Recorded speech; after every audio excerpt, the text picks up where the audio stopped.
रहीम मोहतरम नाजरीन अस्सलाम वालेकुम। वाहिद ज़मान खटक बज़रिए ज़ुहैर टीवी आपसे मुखातिब हूँ।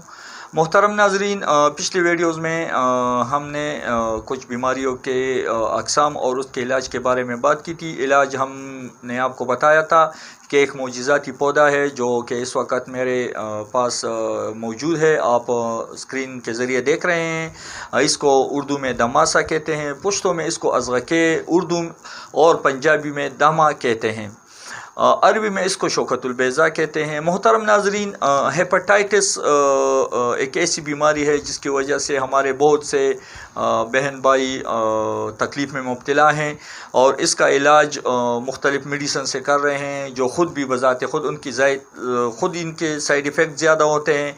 इस पौधे में कमाल तो ये है कि इसके कुछ साइड इफ़ेक्ट नहीं हैं।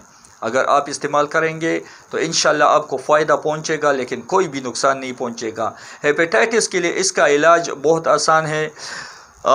इस पौधे को रात से कूट कर पानी में रखें। पानी के लिए आपके पास मिट्टी के मटका या कोई बर्तन होना चाहिए, उसमें रखे पानी डाल दें। सुबह सवेरे उस पानी को 1 कप पानी लेके उसको छान कर सुबह दोपहर शाम खाने के बाद इस्तेमाल करें, उसको पिलाएं। इंशाल्लाह 2 से 3 माह में आखिरी स्टेज का मरीज़ भी सेहतमंद हो जाएगा।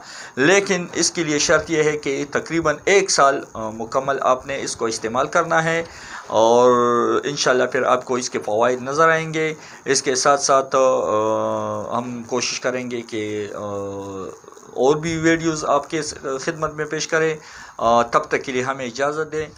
अल्लाह ने कहमान।